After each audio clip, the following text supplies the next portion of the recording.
Lord, make us instruments of your peace. Where there is hatred, let us sow love. Where there is injury, pardon. Where there is doubt, Faith. Where there is despair, hope. Where there is darkness, light. And where there is sadness, joy. O Divine Master, grant that we may not so much seek to be consoled as to console, to be understood as to understand, to be loved as to love. For it is in giving that we receive, it is in pardoning that we are pardoned, and it is in dying that we are born to eternal life. Amen. WESN.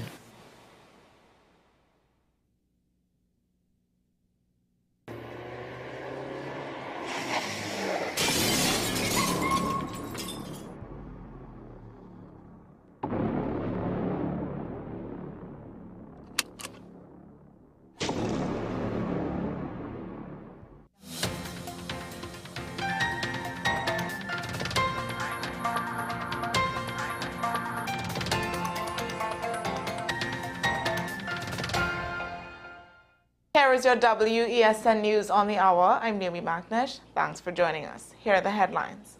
Marabella police fatally shot 2 suspected car thieves. Wrecking resumes in Port of Spain. New vending plan for Charlotte Street. Court of Appeal awards $320,000 to former Defence Force cadets. And 5 charged in Tobago for robbery and larceny offences. Now for the details. 2 unidentified men were shot and killed by police in Marabella early Wednesday morning during response to a stolen car report. Officers encountered 4 suspects near the Batu Avenue Recreation Ground around 3 a.m. Police said 1 suspect pointed an object resembling a gun at them, prompting officers to open fire, injuring 2. The men were taken to a nearby health facility but were pronounced dead on arrival. The other 2 suspects fled and remain at large. A firearm was reportedly recovered from the stolen vehicle. Investigations are ongoing. Port of Spain Mayor Chinua Allen has announced the resumption of vehicle wrecking in the capital. City Police Superintendent Glenn Charles confirmed that repairs to the wreckers were completed and operations restarted on November 25th, targeting areas like downtown, Aria Peter Avenue, and surrounding streets. Towed vehicles will be taken to Dock Road with plans to establish another retrieval site at South Quay for added convenience. Additionally, the City Corporation approved a temporary vending plan for Charlotte Street.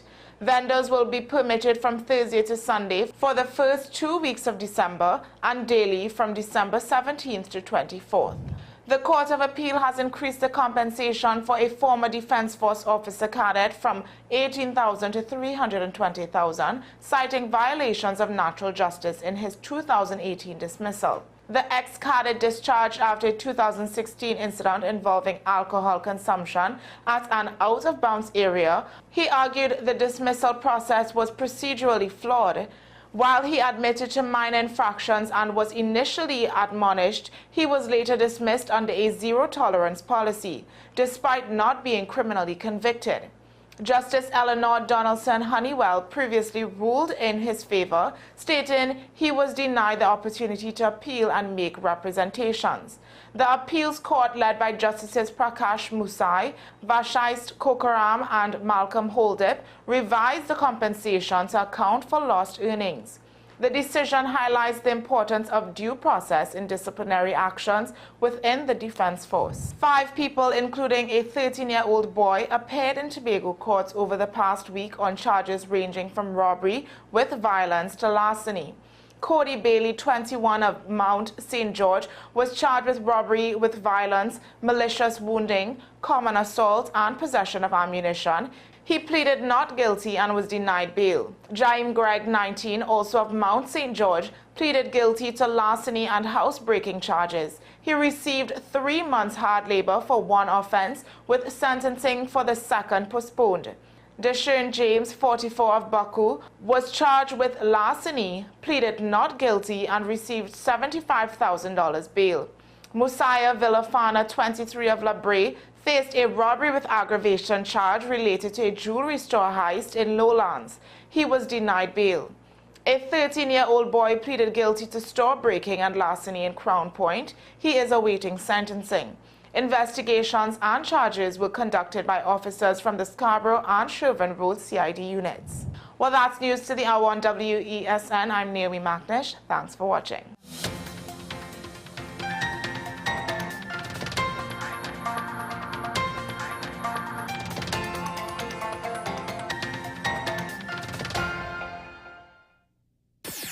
WESN.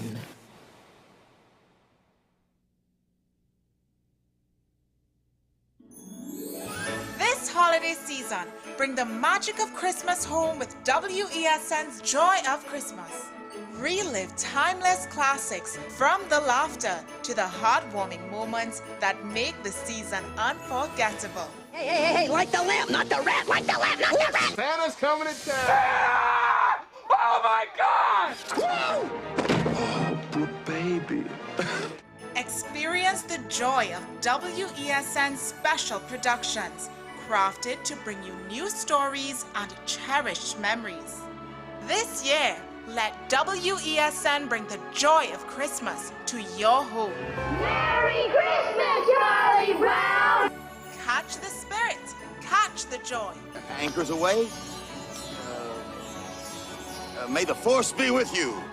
Only on WESN, your content capital.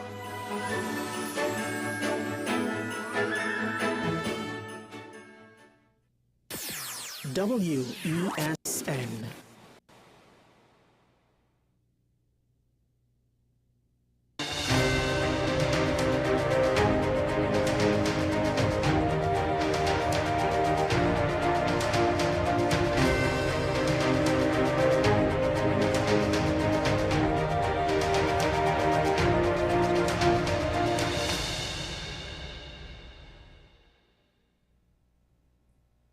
Hello there, and welcome to AM Prime on WESN Content Capital. I'm Keaton Shaw. Thank you very much for joining us for this edition of the program. This morning, our first conversation focuses on the state of school infrastructure, a topic which AM Prime has explored extensively since August, just before the new school term began. Even then, we were getting reports from Tutor as well as the NPTA, the National Parent Teachers Association, that there were issues with a number of schools, and in a few instances, schools that were supposed to have a new compounds or new infrastructure, in other words, new school buildings, that had not happened just as yet. So there were always concerns regarding the safety of students when it came to some schools across Trinidad and Tobago due to their infrastructure. Now, the Minister of Education, speaking in the Senate on November 26, responded to a report that Tutor claims it has, alleging that 20 schools currently operating are unsafe and unsuitable for students and teachers.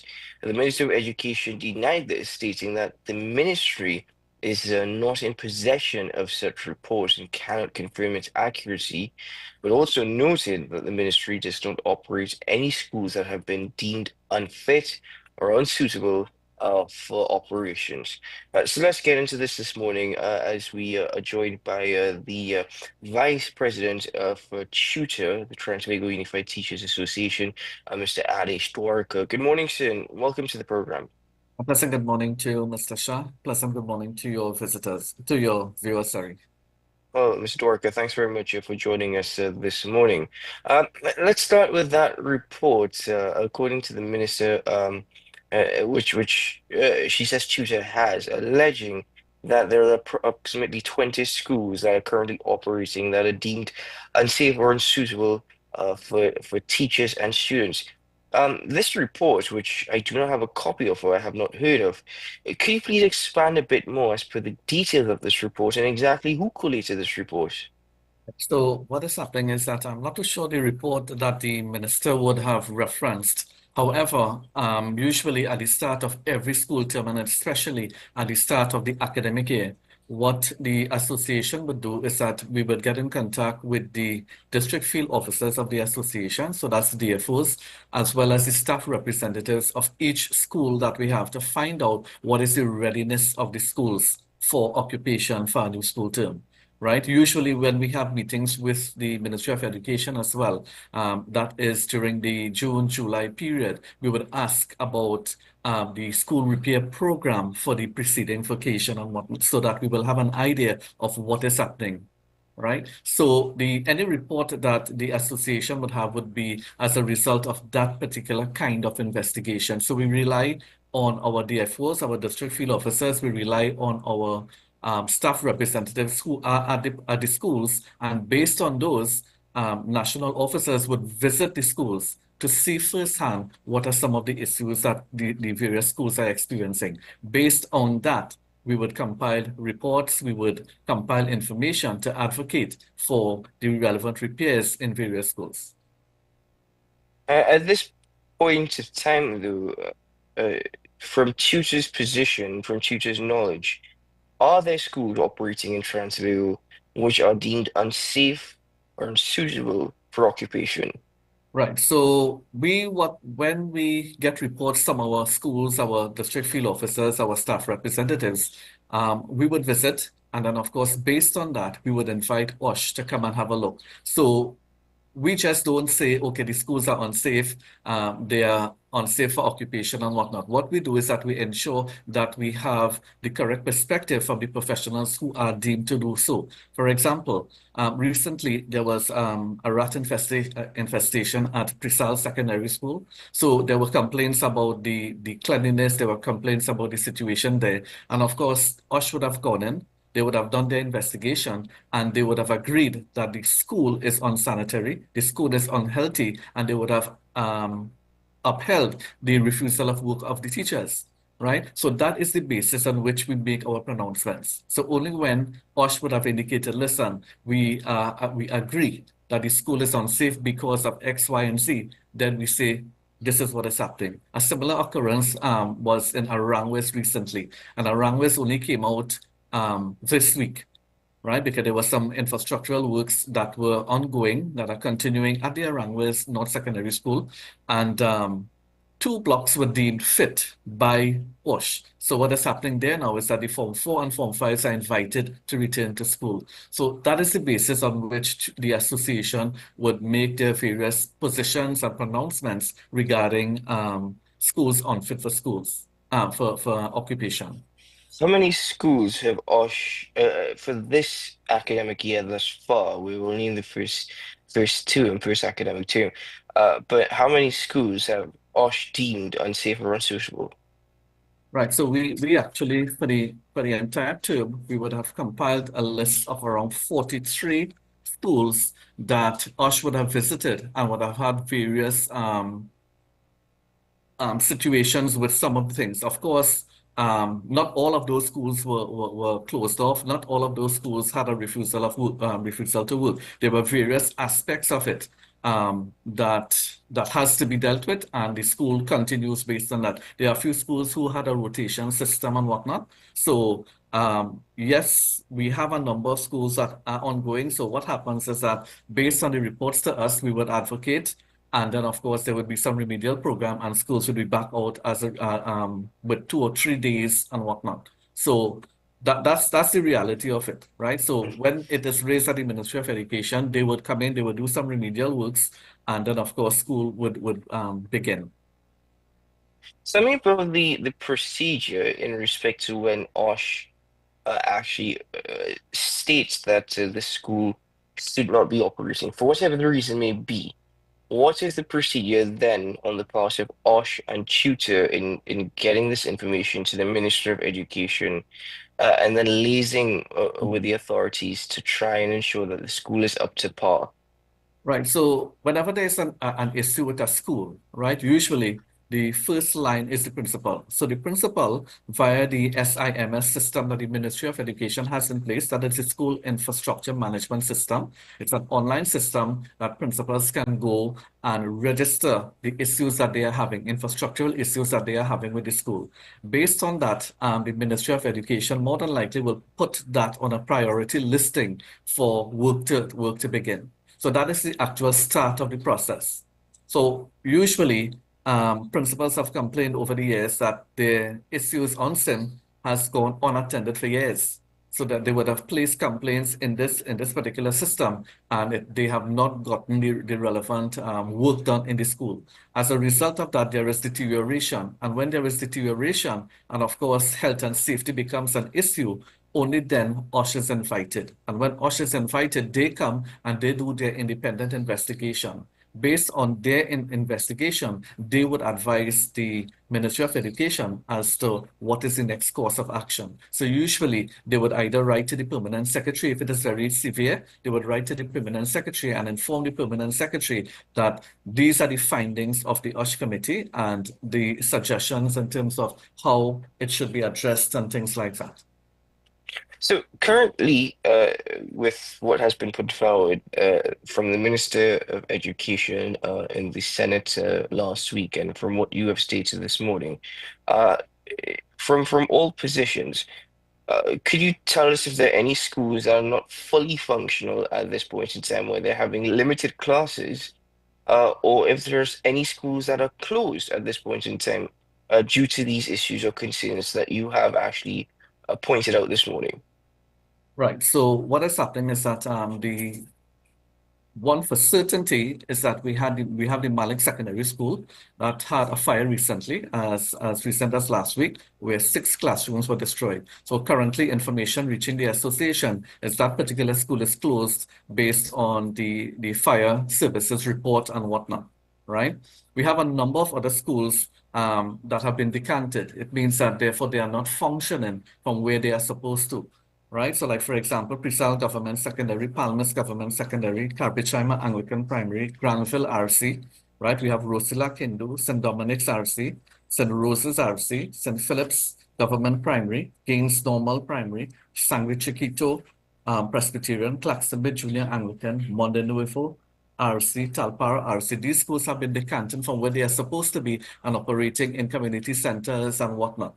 Right, so that's the information that we have. But one of the things that we really want to highlight is the Lafayette RC School that has been operating since 2016 out of the Blanchishere Secondary School auditorium.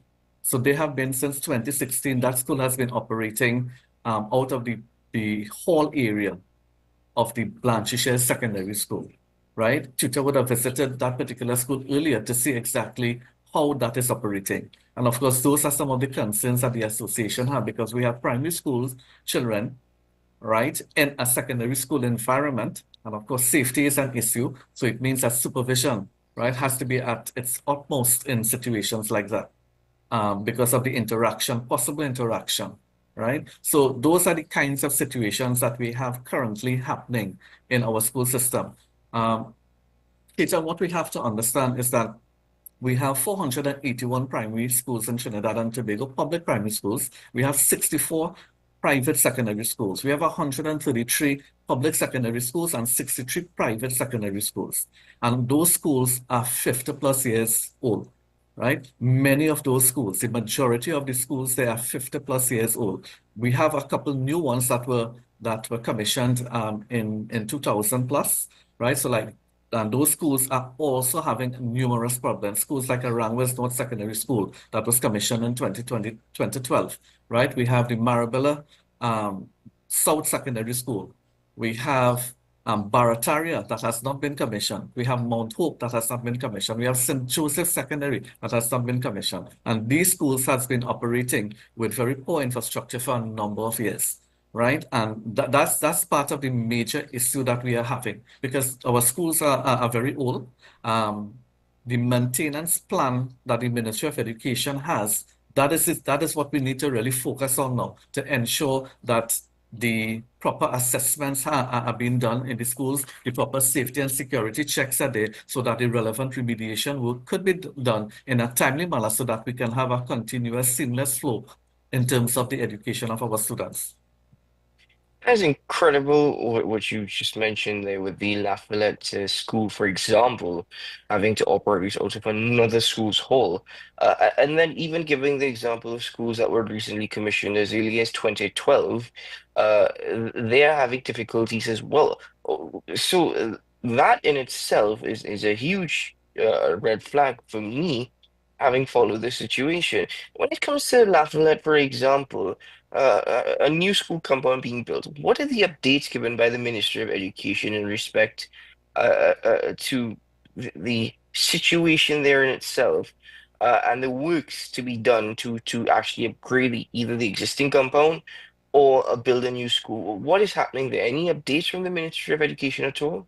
Right, so I know that the parents of the students of the Lafayette Arts School has started some serious advocacy within the last couple of months for a new school to be built, right? Mr. Dorka, I'm sorry. I know I just asked you a question, but we actually do have to take a quick break Sure. on the show. So just stay with us. We're going to try and sort this out, and we'll be right back after this. Sure.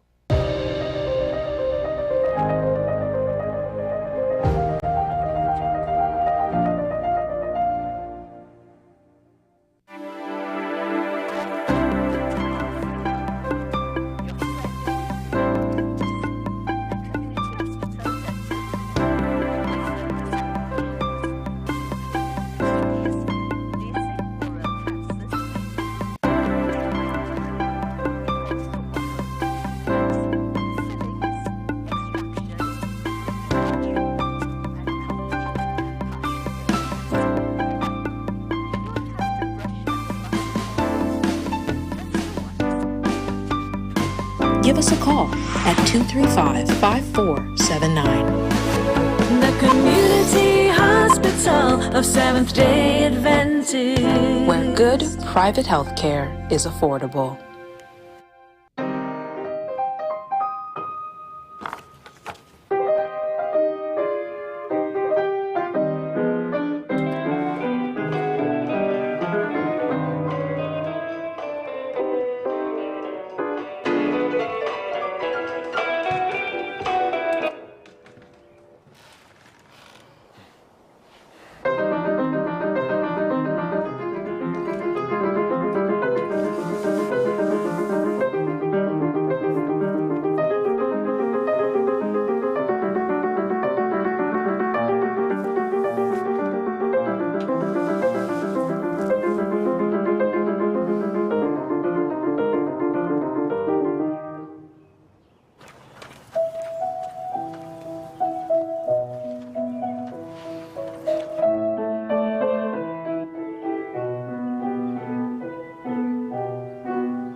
Simon's Musical Supplies Limited. We are the specialist in new and used musical instruments, carrying top brands like Yamaha, Pearl River pianos, vinyl and Sabian cymbals, Remo and Evans drumheads and Fender guitars, just to name a few. Also a wide assortment of music books, pan and accessories. At Simon's, we service what we sell. Trust the leader. Call us now at 625-6412 or visit us at 20 Board Street, Port of Spain.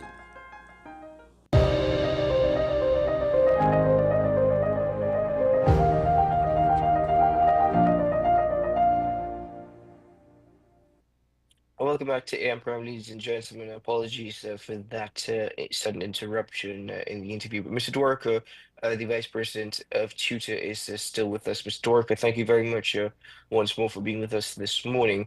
To our last point that we were making in respect to the Lafayette School, for example, that's currently operating out of another school's hall. That is incredible, and that is taking place I believe since 2016. That's 8 years operating out of a school hall. What are the updates or the latest updates from the Ministry of Education in respect to that new school building or school compound that is such a disrepair that they have no alternative but to operate from another school's compound?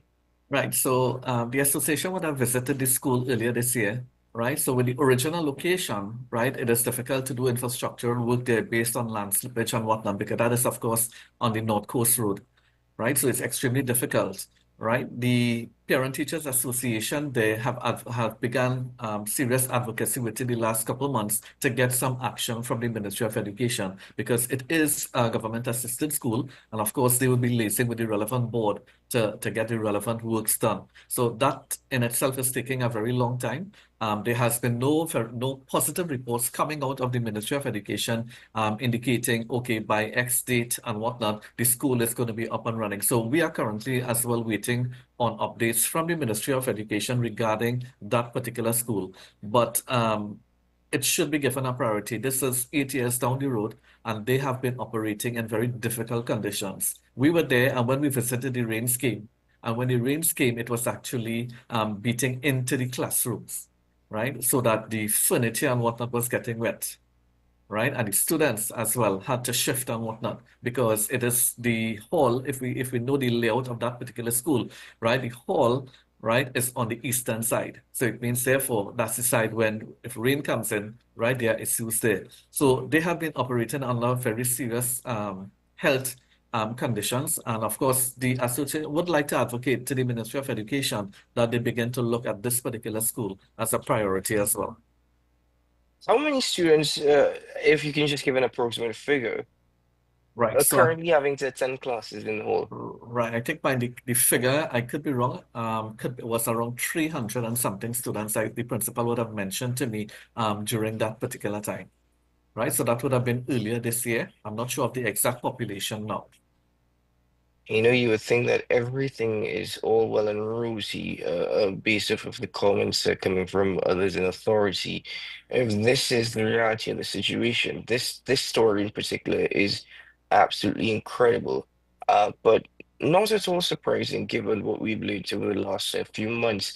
So the issues that you gave, the other examples that you gave, for example, in Arangwes, 2012, when that school was commissioned, and still getting issues now. 12 years later, it's getting issues. Uh, in respect to the maintenance of these schools, once they're raised, as the MTS, which has now taken over operations of maintenance of these schools, have they been efficient in their operations? Have they been able to get as much done as possible, or as much done that is necessary to allow these schools to operate in a timely manner? Right, so and that's part of the problem, because I think one of the recommendations that the association would want to make to the Ministry of Education is that we really need to look at the existing maintenance plan of our schools, because that is where the problem lies. So we actually wait. I know financing is an issue. The minister would have indicated that financing is a serious issue to do the various remediation works in all our schools. But what could happen is that the association would like to suggest that we have regular inspections. So based on the SIMS report of principals and whatnot, we have regular inspections in our various schools. We schedule those regular inspections in terms of checklists with plumbing, electrical, roofing, and other infrastructural issues. Based on that, we can actually have a very good idea in terms of which schools are necessary for us to go in quickly and do relevant work, so that it would not be decanted, or there would not be any rotation, or it would not affect the smooth running or implementation of the curriculum. And that's what we need to do. So we need to have that maintenance plan, to have some kind of preventative maintenance program in place. We have EFCL. There are many issues with EFCL, and now we have EFPPD in charge of the maintenance of schools in Trinidad and Tobago. And they, of course, have hired the MTS to do that relevant works, right? Whether MTS has the capacity to deal with the amount of issues that we have in our schools, we are not too sure whether that may be so. That is why we are suggesting that we have a maintenance schedule and whatnot, so that we can place priority on those schools that need it the most. Right, and I think that's the direction that we would need to go. And information is there, because the principals would have been reporting the various issues, right, via the SIMS management system of the Ministry of Education. So they are quite aware that this school has this particular problem and whatnot. So it is up now to them now to begin to deal with the issues in a manner that will not affect the smooth running of the curriculum and the implementation of the curriculum in those schools. In respect to a recent example that was given of Precel with a rat infestation there. How common are instances of infestations, whether it be of pigeons, rats, whatever the case may be? How common is that occurrence across schools in TNT? It is extremely common, especially with the pigeons and the rats and bats. Those are the three major kinds of infestations that we have, right? So the association within the last couple of months, right, would have visited a number of schools that are so affected, and we would have seen firsthand the evidence of those droppings, the evidence of those rodents and whatnot living on the compound. Yes, the Ministry of Education would have asked the various regional corporations and whatnot, right, to deal with it. But we need to understand that if we have a rodent infestation like rats and whatnot, it is a safety and a health and safety issue, especially if it's in a primary school, because those young children will not know where to touch, not to touch, where to walk and whatnot, and may simply touch an area that is infected with rodent urine as such and touch it to their faces and whatnot, and we could have an outbreak of a serious problem happening in our schools. So the principals, the association has to look at the safety in situations like that, right? And we cannot take the chance because some places where the infestation is not predominant, that does not mean to say that the rodents have not been running across there, as the case may be. So we cannot tell. So there has to be a proper program to deal with that. Of course, the sanitization of the schools as well, so that the habitation can be safe and secure for our members as well as our students. Mr. Dorco, in closing this morning's conversation, because you've given quite a number of examples, I'm still in absolute shock as to what you were speaking of with Lafayette. I know they were having issues. I didn't realize that this is an issue that's ongoing for the last 8 years and 300 plus students operating in a school hall, another school hall for classes. But in closing, the comments from the Minister of Education made in the Senate on November 26th, indicating that the ministry is not operating any schools that are deemed unsafe or unsuitable for kids. And you've also given us an understanding that this is not Tutor who's just saying this. This is coming from OSH as well, the OSH authority. Uh, would you agree with the accuracy of that statement? Would you say that the minister is accurate in her commentary? Or is there more to it? Right, so of course the association would have a differing opinion in terms of what the minister would have presented, because before we go public, before we have our interviews and whatnot, we would go to the schools, we would visit, we would check the information, right, to ensure that the information that we have shared, we are accurate with it. When our DFOs send us the messages, we visit the schools to ensure that the accuracy of some of those statements or reports given to us by the principals and by the our DFOs. For example, if we go back to Arang West Secondary School, right, as I said, they just came out from a refusal to work that was upheld by the OSH, right, because of health and safety in that school. Now, there is a particular block in that school, which is the E block, right, the E building. That building houses the hub of the school. So it has all the labs, the physics labs, all the science labs.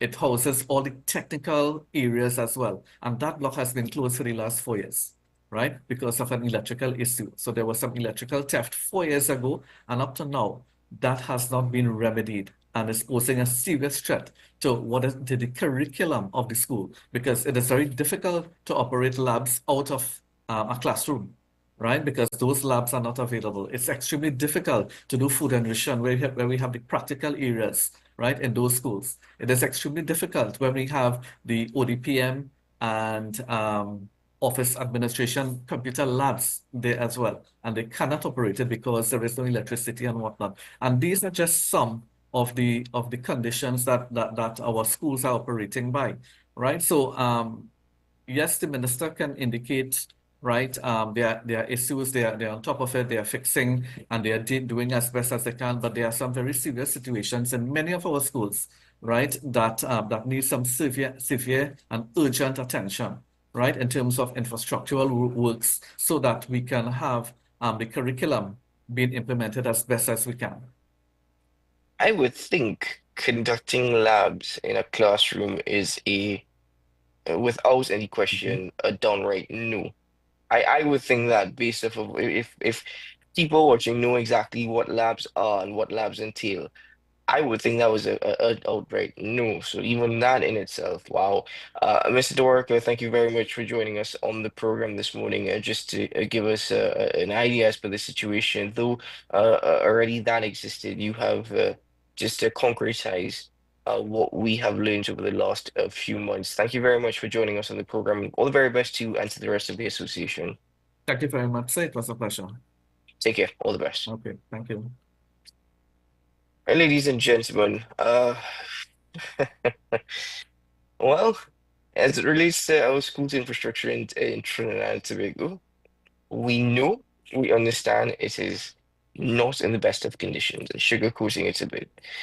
But I've spoken to Tutor previously, as I have this morning. I've spoken to the NPTA. I've had parents, as members of PTAs, coming on AM Prime to speak about some of these instances. And even we've received reports. Parents are calling us, telling us they don't want to speak on air, but if we can get information for them as per updates for school repairs, etc., etc. And what is even amazing is that when you listen to the minister, it's just like a complete contrast, a contradiction of what others are seeing. So when it comes to the accuracy of these reports or instances of schools being in disrepair or non-functional for whatever the reason, that in itself, ladies and gentlemen, that it's incredible to learn what we are hearing. But let's take a break on the program because we do have a lot more to get into this morning. So stay with us and we'll be right back after this.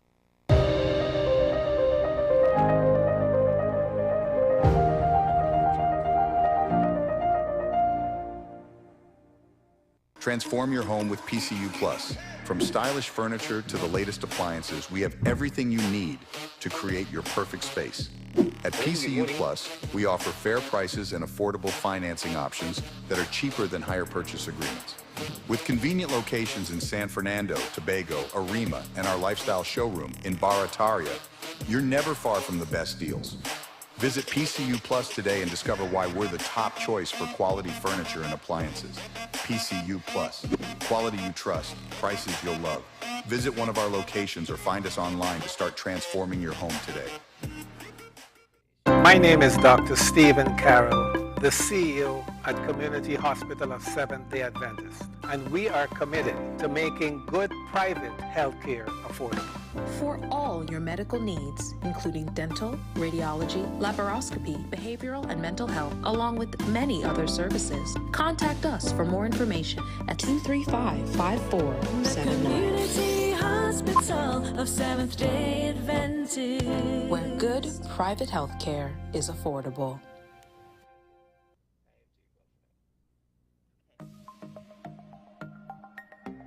Knowing how to tell authentic is as easy as 1, 2, 3. Find it, match it, search it. Step 1. Find the style number on the tag. Step 2. Match the style number inside the jersey with the number on the tag. Step 3. Search it. A quick Google search of the style number will verify the jersey is authentic when the search results match the jersey being searched.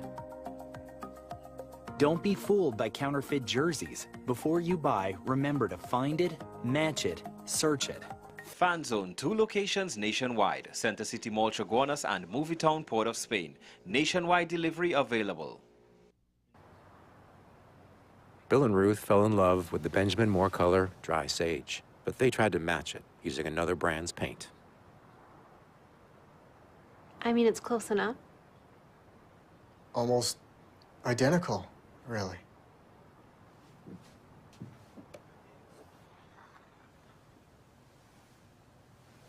Yeah, there it is. Never trust another paint to be a Benjamin Moore color. Every word, every line, every paragraph depicts a real moment in someone's life. A father, a sister, a mother, a brother. We at Newsday are dedicated to you, the people, and through independent, unwavering journalism, strive to always bring your stories to life.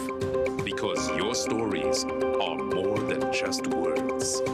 Newsday, independent and credible.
Welcome back to AM Prime, ladies and gentlemen. Thanks for being with us this morning as we continue with this edition of the program. So our next topic of conversation focuses on COP29 and the climate finance deal that was made at the 11th hour. Rich countries have pledged to contribute $300 billion a year by 2035. It's not starting from January 2025, it's by 2035 to help poor nations combat the effects of climate change. And this was after 2 weeks of negotiations at the United Nations Climate Summit known as COP29. And this took place in Azerbaijan, the capital Baku. Now, there's a lot of contention surrounding this particular deal with the least developed countries and poorer countries, also known as developing countries, stating that this is insufficient, particularly the fact that we have to wait until 2035 for us to even reach that $300 billion figure.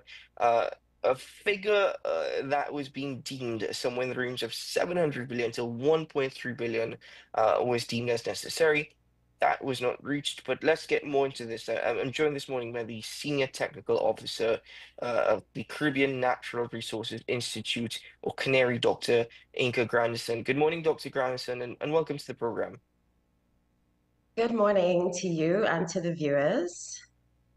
Well, thank you very much for joining us on the program. Well, as I said, there's a lot of contention surrounding this particular agreement, this deal, with countries stating that it's insufficient. It was agreed at the 11th hour, but from your perspective, and from all the research that you have done, you being a part of a group that advocates for these issues, what do you make of this deal and its impact in particular on Caribbean nations?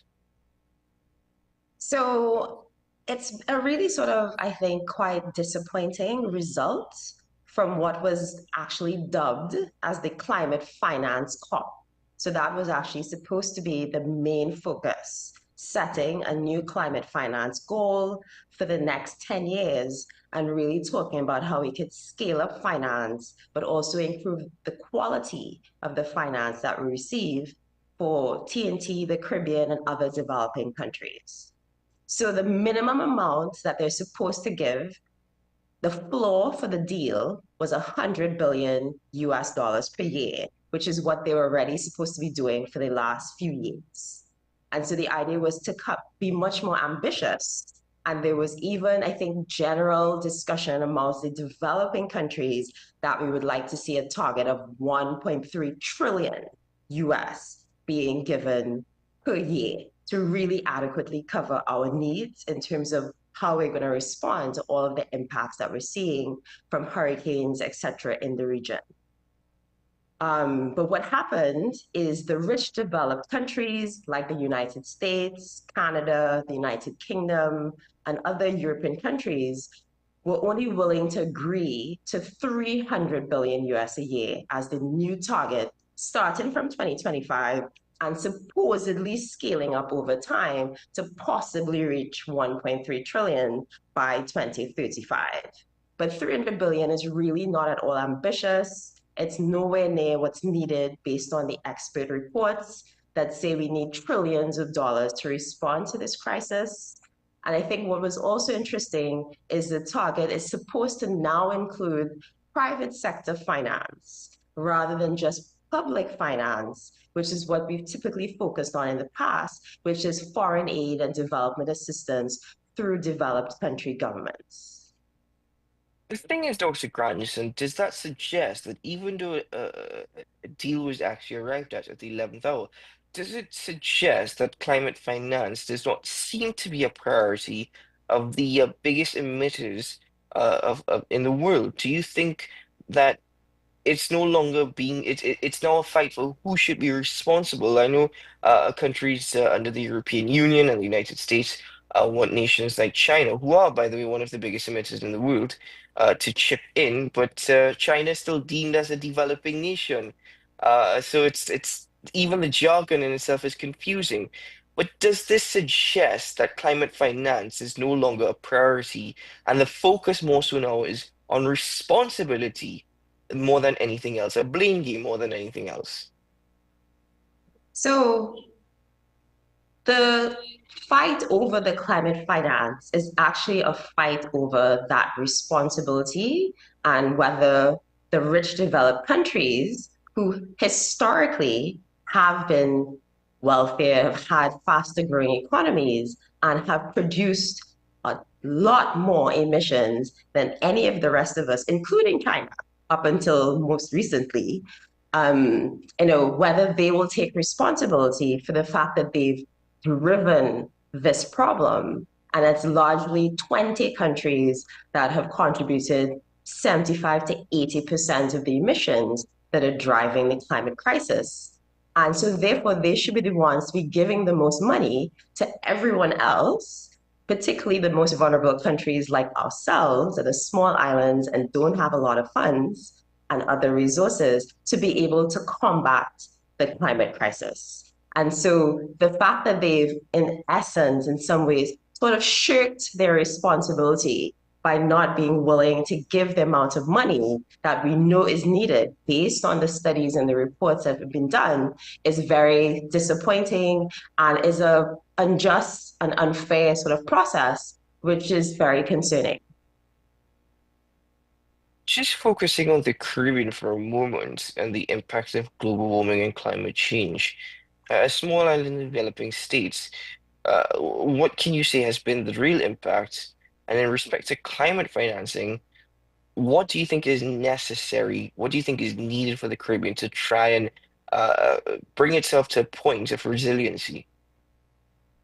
So this is a great question. So in terms of the impacts, let's think about the cost alone for Hurricane Beryl this year and the level of damage that we've seen to Grenada, to St. Vincent and the Grenadines, where some of the Grenadines islands have lost 90 to 95% of all of their housing stock and infrastructure, and people are still displaced. And then there's also Jamaica and other islands that have been hit by hurricanes and tropical storms during this really crazy hurricane season, and what it takes to rebuild. And that's usually billions of dollars just for one event.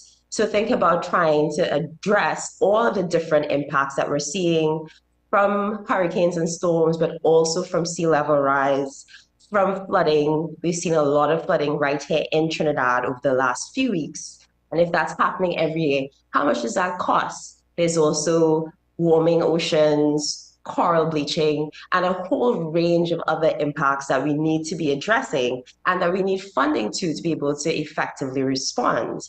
And so this is why climate finance and the amount of financing that's available is so important, as well as how easily accessible it is to us. And so one of the things that we have been advocating for is to not even just think about the scale, which is the amount of money, but to also think about where it's going and whether it's actually getting to those that need it most. So for example, the latest data shows that only 10% of climate finance actually reaches those on the ground. So the people who are on the front lines, the small scale farmers, fisherfolk, poor households, disadvantaged women, persons with disabilities, And there's also indigenous people, marine communities. So, we have been calling for Canary, where I work, as well as the Caribbean Climate Justice Alliance that we're part of and convene, that includes over 50 allies across the region, including several TNT-based NGOs.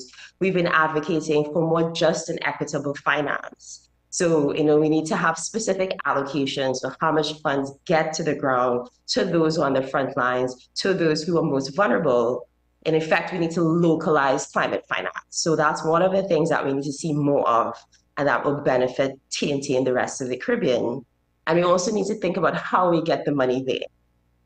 So we need grants, which is funds that allow you to do things and you don't have to pay it back with interest, like loans. So we need grants, not loans, which is typically where a lot of the funding comes. We also need finance that's predictable and patient. And we need it to be coming through organizations that have experience in providing support to frontline communities and channeling funds to them, so that we can really see the impact that we want to see, and that it's much more effective, it's much more just, it's much more inclusive and pro-poor. Well, that in itself has always been a challenge, inclusivity, and trying to address those most in need, the most vulnerable of communities. But in assessing the situation and what you just said, coupled with the concluding talks at COP29, is it that the situation is so confusing or so difficult to actually try and deal with? We've seen the costs associated with the impact of climate change. Is the cost of resiliency more? Is the investment for resiliency more that countries are not willing to put the money towards that? It's probably quicker to just try and rebuild. So I definitely don't think so. Generally, prevention is better than the cure. That's a common saying that we're familiar with. And so generally, the impacts that you're receiving from all of these different things I just described, so hurricane storms, sea level rise, coral bleaching, the loss of the tourism industry that depends on, white sand beaches, sun, sand, and sea, those kinds of things, the losses that we will experience if we don't address those impacts are huge, huge, probably the trillions of dollars. So that's why we need that much funding to support us to address this head on and not wait to just sit back and be impacted and hope to rebuild, because that is extremely costly. It's also extremely painful. Think about the people constantly affected by flooding here in Trinidad and how frustrated you hear a lot of communities that are regularly flooded, every other week. They're having to take out their appliances, mop up and clean it. Think about having to do that constantly. There's a lot of costs also associated with not just economic damage, but all of those what we would call non-economic losses of your time, your productivity, your mental health, etc. So we want to be able to address this head on, and it's really critical that we get the funding that we need to do this. And we know that we don't have enough funding ourselves to do it, and we do need help. And we should demand help from those countries that have been causing the problem over a long period of time and should be supporting us to do this better and to do this quickly and urgently. So as you just mentioned, climate change doesn't affect us just from an infrastructural standpoint. Even here in the Caribbean, it's not just a matter of flooding, but how has climate change impacted social structures and even health? Particularly for small island developing states like in the Caribbean, what is the impact of global warming and climate change, for example, on disease and the spreading of such disease? So there's currently some interesting work that's happening through the different ministries of health, as well as with the Pan American Health Organization, and the World Health Organization, to try to better understand the impacts that we are seeing on our health and well-being from climate change. And so it can range from what I just mentioned, where people have trauma and mental health issues around the constant disasters that they're facing, but there's even much more sort of insidious kinds of things. So let's think about Sahara dust.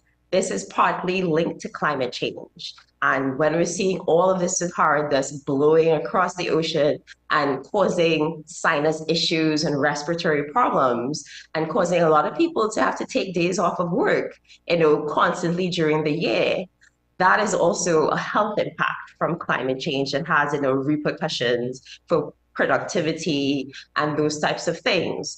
There's also issues in terms of, for example, sargassum or flooding, which can affect sanitation and spread diseases, etc. So, there's a lot of issues in terms of our health and well-being linked to a lot of the climate-related hazards and events that we see. And so it's something that we really need to think about and think about how to address. And also we have to account for that when we talk about the losses that we might experience, the effects, and why we need a certain amount of funding to address all of this. Because, it's quite widespread and it's quite a lot of things that people don't always think about.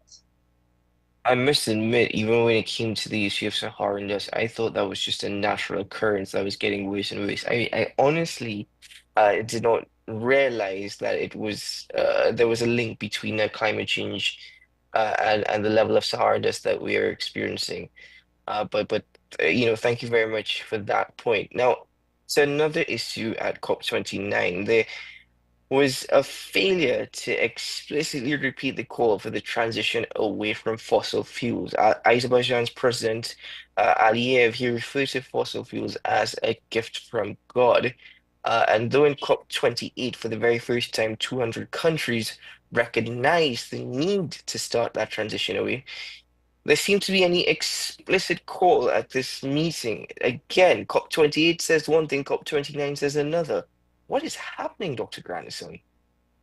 So yeah, so that was extremely disappointing. And he did get called out quite a lot for that comment that he made, that fossil fuels are a gift.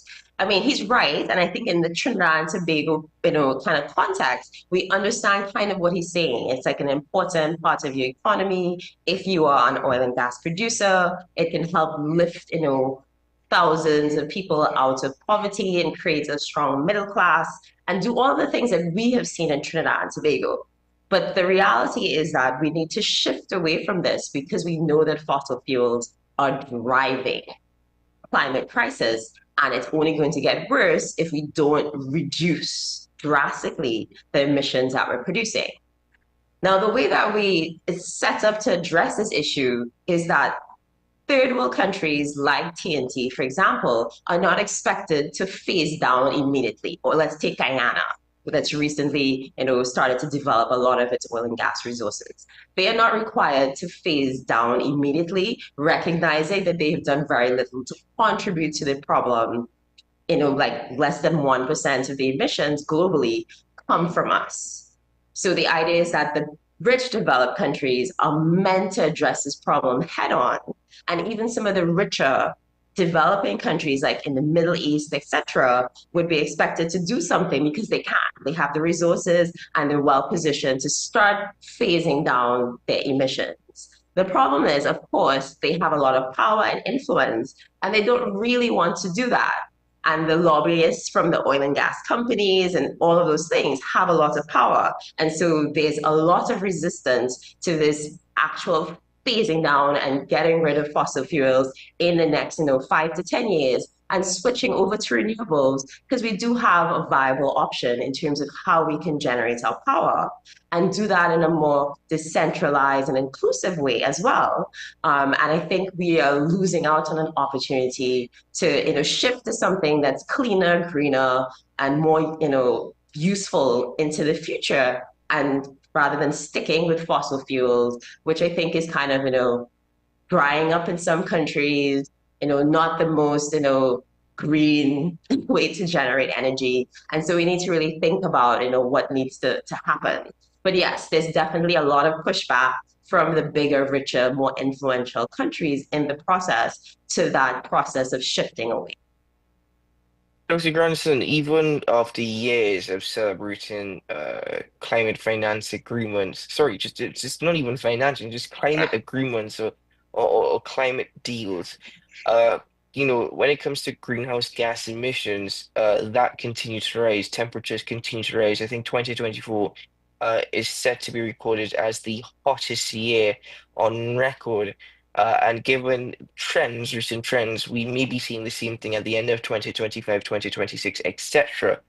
That being said, uh, is the COP process in doubt? Is the COP process even making sense anymore?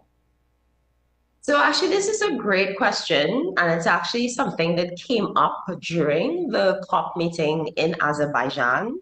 There was a letter submitted to the presidency by a former, head of the UNFCCC, various UN agencies, even a couple prime ministers. I think this prime minister from Scotland signed it, that said, COP is no longer fit for purpose, the way that it's structured and the way that negotiations are moving, which is very, very slowly, or in some cases, two steps forward, one step back. And so there is this concern that COP is not as effective as it could be, and that we really need to think about ways to restructure it and improve it. But I also think that we need to think beyond the COP process and really think about how we're going to better leverage finance and action outside of this process. So, for example, I think there's ways to look at how our private sector can, provide financing to support really interesting work around climate resilience. There's also the diaspora. There's even crowdfunding. There's various, social enterprises that, can be much more sustainable, but also generate profit and help support actions, etc. So I think we really need to think about how do we, get the funds, how we're able to mobilize and take action urgently without waiting for this COP process, which has been very slow and almost glacial in how negotiations produce outcomes and demand action from all of these parties that have been signed on to it. And I think we also need to think about things like how do we reduce our high public debts and expand the fiscal space for us to actually maneuver, which is a major constraint for us in TNT and other parts of the islands that are heavily indebted. So all of those things I think are important things for us to do and things that we can do outside of this climate agreement globally to move the needle forward. Dr. Grandison, are you hopeful, or is this just more frustrating given what came out of COP29? So I think there's still a window of opportunity for us to get this right and to take the action that's needed to avert the worst effects. So I think, if we're able to get our act together by 2030 and really make some significant, changes in terms of reducing emissions, put enough funding on the table, and really take the action that's needed, make the shift over to renewable energy, I think there is still hope. And that's why, people are still part of these processes. It's why I'm planning to, go to COP30 in Brazil, where I think there is going to be some interesting kind of movements happening. And so I think there is definitely hope, and I'd like to leave people with that. Like, all is not lost. There's still work that can be done, but it does have to happen in a very short time frame, and that window is closing. And that's why it's really important that everybody who's working in this space is advocating and really pushing for urgent and bold action and ambitious targets, because that's what we need. Dr. Grandison, thank you very much for joining us on the program this morning and sharing your perspectives with us on this particular issue. And well, I'm sure there's a lot more to speak between now and COP30, but we certainly could get first-hand reports from you as well from what is taking place there. So all the very best to you, and thank you so much once more for your time this morning. Thanks for having me. It's been a good experience, and hopefully I've shed some light on some of these issues. Definitely. Indeed. Thank you so much. Take care. Okay. Ladies and gentlemen, let's take a break here on AM Prime. We've got some more to get into after this. Stay with us. Thank you, Dr. Grandison. SM Group International Limited, your solutions partner for the latest innovations, brands, and competent staff to meet your needs. We provide products and services in the following divisions: executive services, event rental and services, power and heavy equipment, construction and property management, food and beverage, aggregate and sales and distribution. Check out more on our products and services at www.smgrouptt.com. Contact us at 221-7445 or email at info@smgrouptt.com. We are SM Group International, your solutions partner.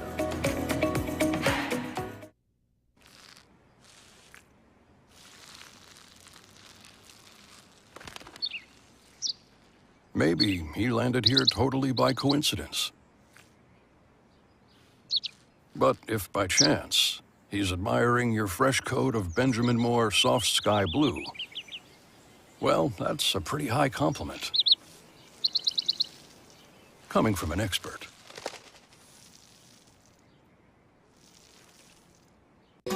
Take some time for yourself or spend some time with the family at Sandy Point Village Hotel. Enjoy our various studio and suite apartments, self-contained with their own kitchenettes and Wi-Fi.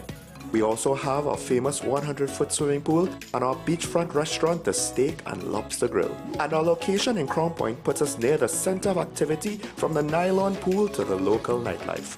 Call us and make your reservations at 639-8533, 389-2378, or email us at sandypointvillagehotel@gmail.com. Simon's Musical Supplies Limited. We are the specialist in new and used musical instruments, carrying top brands like Yamaha, Pearl River pianos, vinyl and Sabian cymbals, Remo and Evans drumheads and Fender guitars, just to name a few. Also a wide assortment of music books, pan and accessories. At Simon's, we service what we sell. Trust the leader. Call us now at 625-6412 or visit us at 20 Board Street, Port of Spain. Transform your home with PCU Plus. From stylish furniture to the latest appliances, we have everything you need to create your perfect space. At PCU Plus, we offer fair prices and affordable financing options that are cheaper than hire purchase agreements. With convenient locations in San Fernando, Tobago, Arima, and our lifestyle showroom in Barataria, you're never far from the best deals. Visit PCU Plus today and discover why we're the top choice for quality furniture and appliances. PCU Plus. Quality you trust, prices you'll love. Visit one of our locations or find us online to start transforming your home today. This holiday season, bring the magic of Christmas home with WESN's Joy of Christmas. Relive timeless classics, from the laughter to the heartwarming moments that make the season unforgettable. Hey, light the lamp, not the rat, light the lamp, not the rat! Santa's coming to town! Santa! Oh my God! Oh, poor baby. Experience the joy of WESN special productions, crafted to bring you new stories and cherished memories. This year, let WESN bring the joy of Christmas to your home. Merry Christmas, Charlie Brown! Catch the spirit, catch the joy. Anchors away. May the force be with you. Only on WESN, your content capital.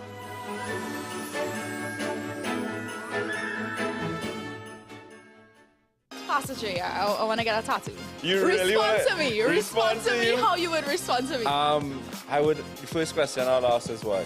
Controversial taboo topics. We get so consumed by church, we forget that we have to live the life of being a Christian outside of the Sunday. Like you say, services. we think going to a service makes us a Christian. Exactly. Yeah. Right. So here we are about to hear the second time Pastor J wanted to take a tattoo.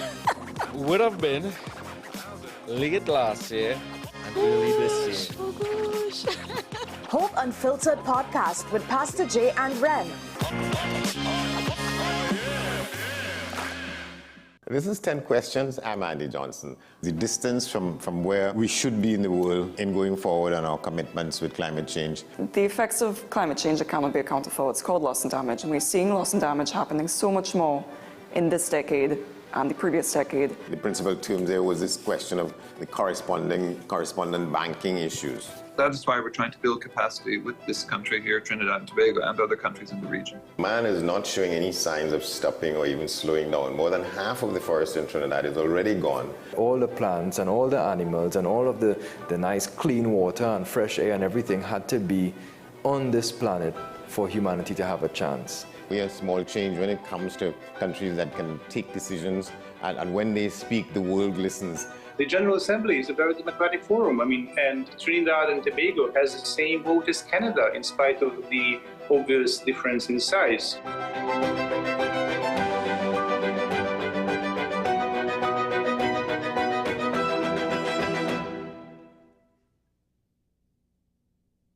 This is Face of Sports, WESN Content Capital. How you felt about the kiss on the lip? That's the business. I'm not going to do that. I find that was distasteful. The national senior team, whether you like it or not, that is the model for all other teams to follow. I'm assuming that the regional requirement may be a much stricter requirement. This is not about Pro League and Super League. This is a league run by the Normalization Committee that I'm responsible for. Nobody expected FIFA to fund this arrangement. If we don't get a professional attitude towards this, we are doomed for failure. You break the balance, trip the leg, control the body. They ain't gonna stand put forever. Why you want the Chiefs to lose so? Why you want the Chiefs to lose so? They already have two. Lamar don't Why? have. You're jealous because you know the Chiefs getting closer to the Patriots. Let's go to the last part. No, of this game. no. Let's go to the last part.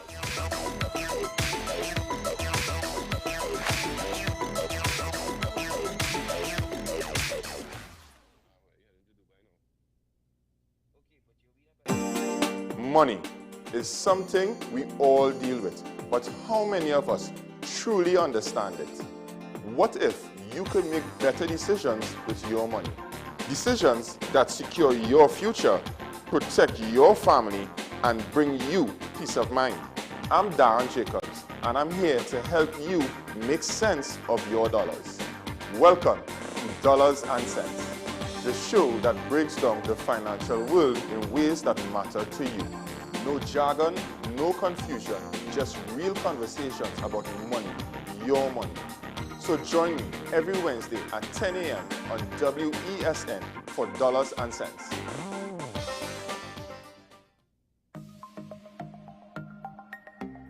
Knowing how to tell authentic is as easy as 1, 2, 3. Find it, match it, search it. Step 1. Find the style number on the tag. Step 2. Match the style number inside the jersey with the number on the tag. Step 3. Search it.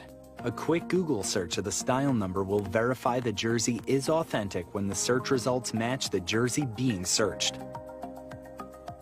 Don't be fooled by counterfeit jerseys. Before you buy, remember to find it, match it, search it. Fan Zone, 2 locations nationwide. Center City Mall, Chaguanas and Movietown, Port of Spain. Nationwide delivery available. Folks, we're back and better than ever. Your show have always appeared to be a show that is focused on going to the cause or looking to the cause. We hardly ever talk about the white-collar crime, though. We always talk about the ones that involve more as physical violence against individuals. The citizens will only measure transmission when water starts to flow through their taps. The Constitution doesn't talk about local election. Contract mafia that's responsible for looting the country, and they own and operate these politicians. So if you are running a country and you can't say nothing as a prime minister, please take up your bag and go. It is not comparative to the murder figures, but it is in fact very high. I believe he's protecting certain individuals.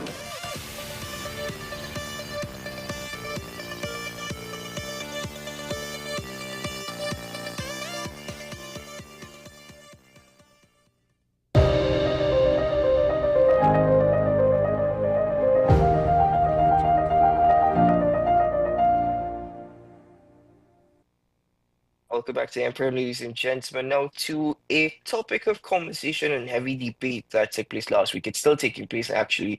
Scorch's top 101 soca songs of all time. And number one was not something everyone expected. Number one turned out to be Marshall Montano and Destro's It's Carnival from 2003. Let's get into that conversation this morning. This debate has taken a lot Naomi McNish, producer of AM Prime, is with us. Good morning, Naomi. Good to see you. Morning, morning. It's so nice to be here again. Thank you. Yes, thanks for joining us this morning. You've missed out on a lot of fun conversations, but this is a good one to be a part of. And also joining us is the CEO of Scorch Radio, Kwesi Hyper Hopper Hopkinskin. Good morning, Hopper. How are you doing? Morning. Thanks for joining us. We know you're busy and you're currently traveling, so straight into the conversation. This has caused a lot of debate, Hopper. I mean, first of all, what even was the thought process behind putting this together? What was even the criteria for deciding these 101 top soca songs of all time? Well, we decided to celebrate, well, to mark 101 days of Carnival. Everybody do 100 days to Carnival. We did 101 and decided to have, the 101 greatest soca song of Carnival, well, Trinidad Carnival in particular, right? So the songs, we had a short list of about 250 songs. And the criteria basically was cultural impact, relevance, popularity, lyrical content, production of the song itself, charts, how it's did on a chart, if it went international or not. So after we tally up all these scores, they will shoot out a score of from 1 to the 101. And let me tell you that many of the many scores were like almost the same score, and some a point or 2 points off. So like some for example, Dingole, which was 61, I was causing a big bacchanal. The score of Dingole compared to the something song or the 20th song wasn't too far off, probably like 4 marks, 4 points. So it was really some interesting and some long hours and nights getting that list together. Alpo, who was part of the team that decided that these are going to be the top 101 songs? So we had a consortium of DJs, both local and international. So we had the likes of Private Ryan, Travis Will, DJ Adam 2MP. We had the Bandit from Toronto, Back to Basics, and DJ Spice from New York, DJ Gel. A bunch of also some journalists like Nigel Campbell, David Wares,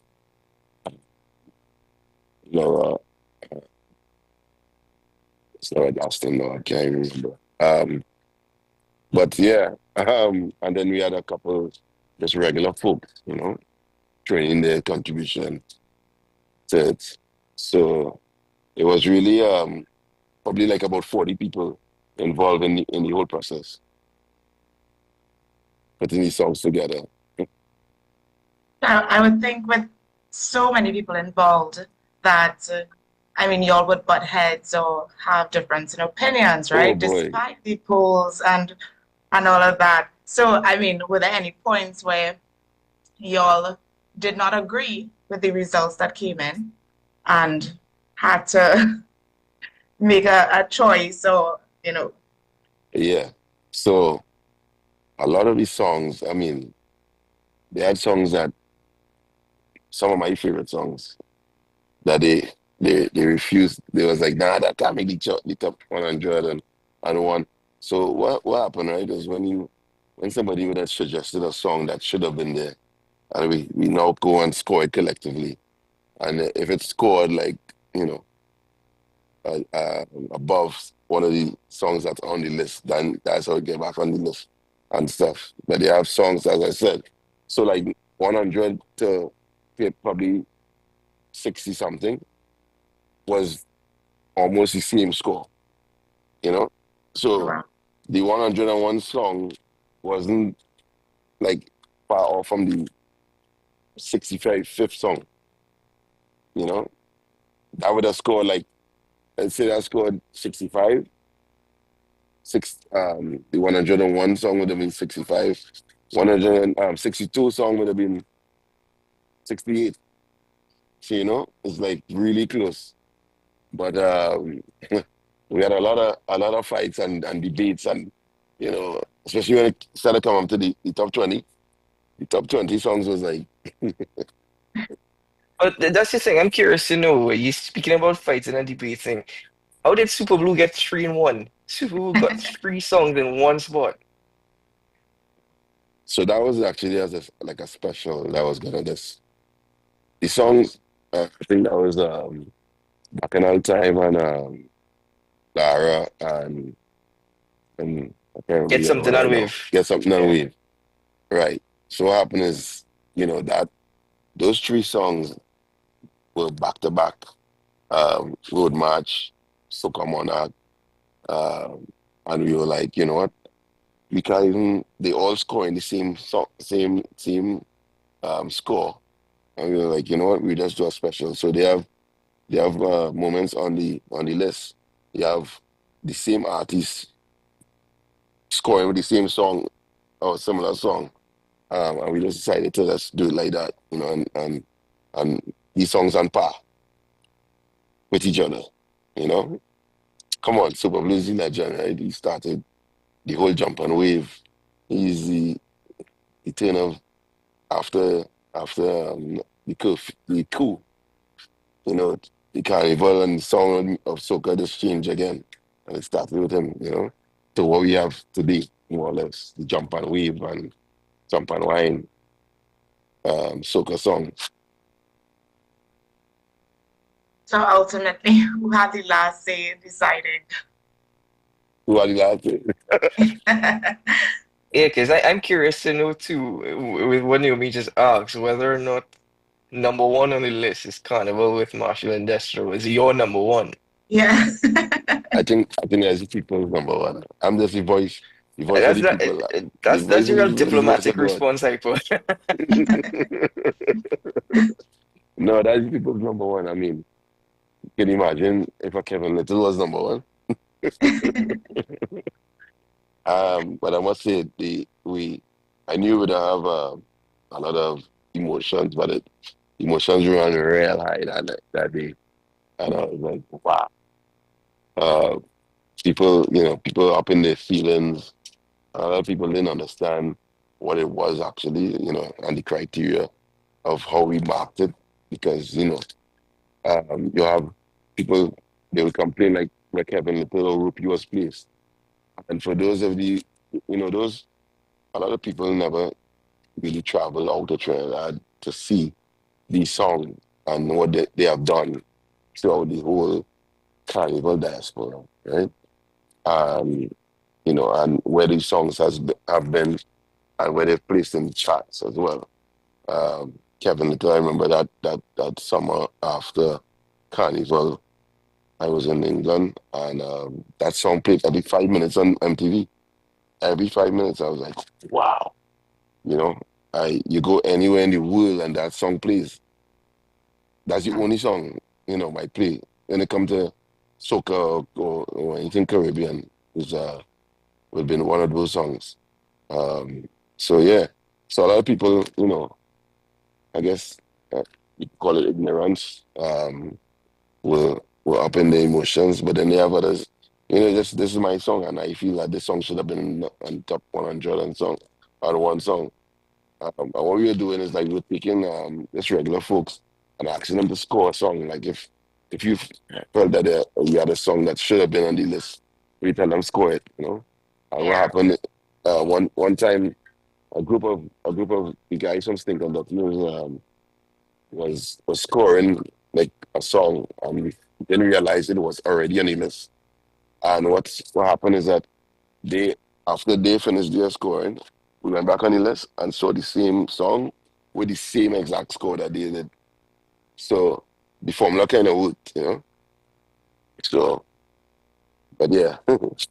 I think I'll say though it's not what y'all did here with the 101 songs. I found it was such a good idea. First of all, I was very much impressed with how y'all went about it and just the idea of it being Scotch 101.1 and the 101 top songs of all time, soca songs. Sorry, and Yeah.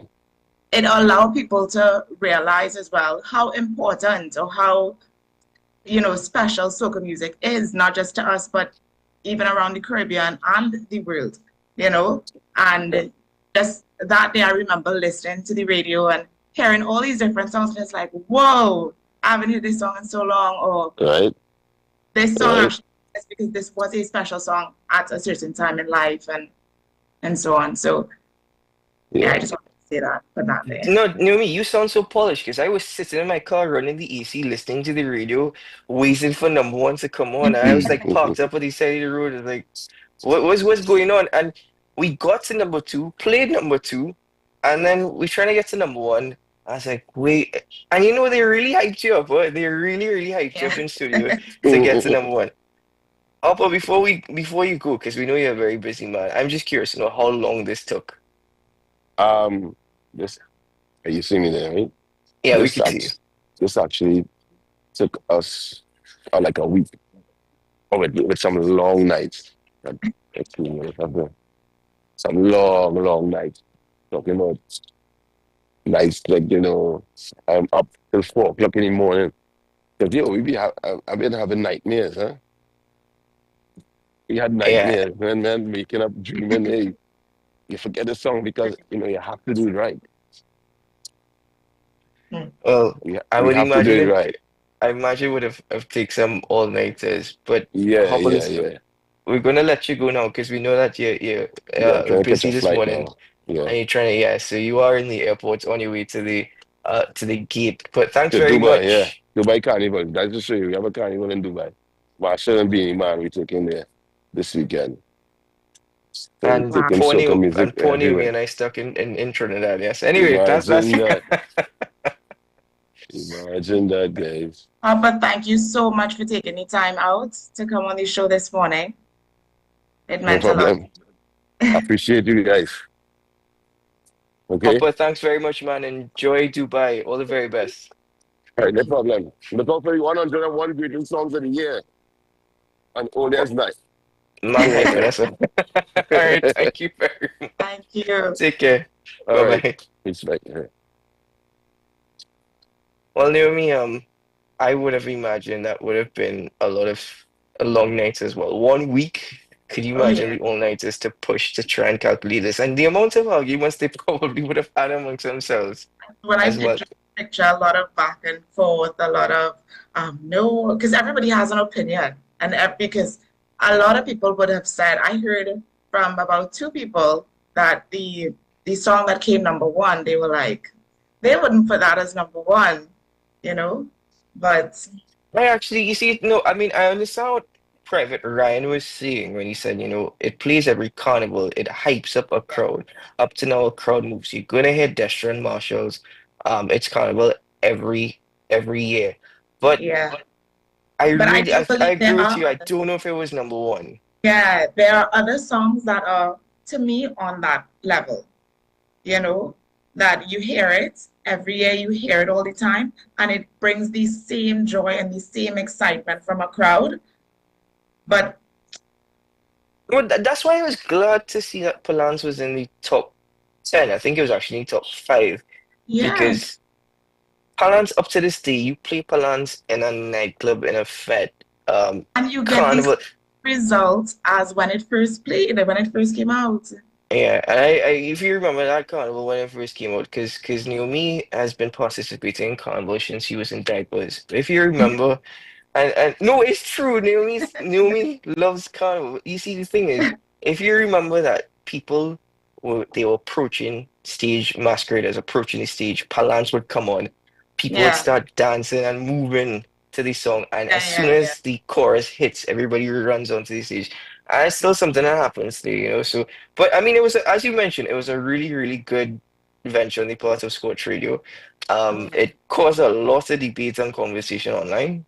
But good good conversation, I would say, because, I mean, this is our culture. So the fact that Trinis, we had something to talk about that was positive, you know, I think Squatch did an amazing, exceptional job with. I 100% agree with you. 100%. So now we have to look forward to the 101 top songs of the year, right? On All Year's Night into New Year. So we look forward to that.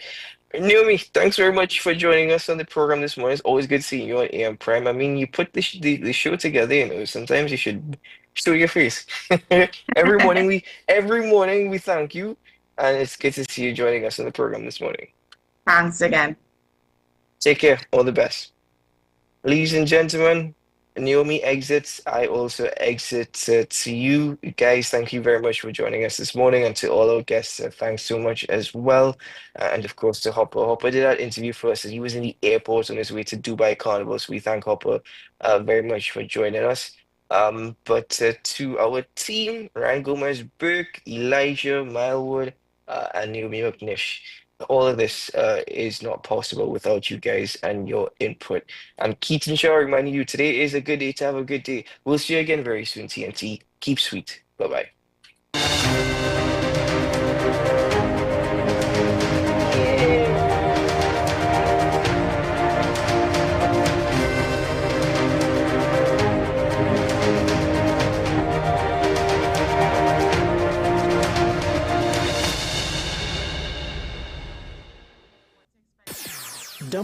WESN.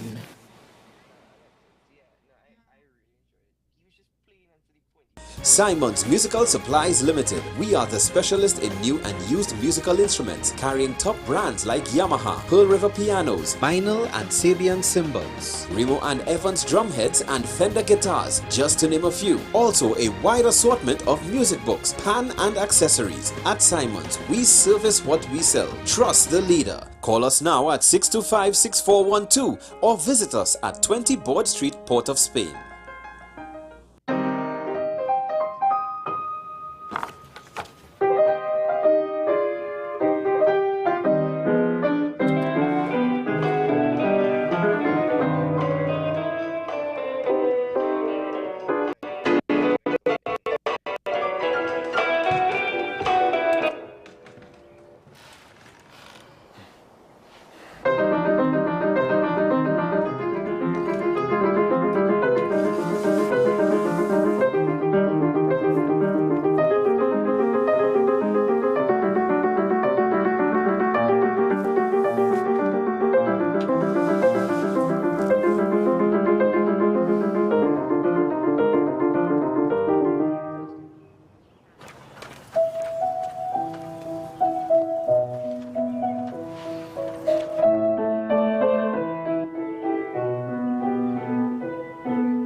Transform your home with PCU Plus. From stylish furniture to the latest appliances, we have everything you need to create your perfect space.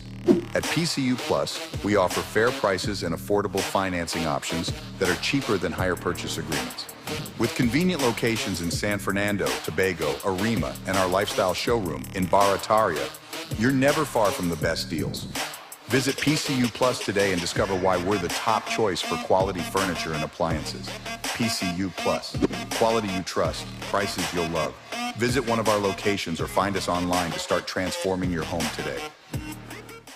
The home of Caribbean content is growing, and we welcome you to be a part of the #1 platform for young personalities who are driven to make a positive impact in society. As we continue to reach every corner of Trinidad and Tobago through our daily broadcasts, our social media pages, or through our 75+ digital billboards across the nation, contact us to learn about our competitive rates via marketing at wesncc.com or call us at 628-5835. WESN Content Capital, television with a difference.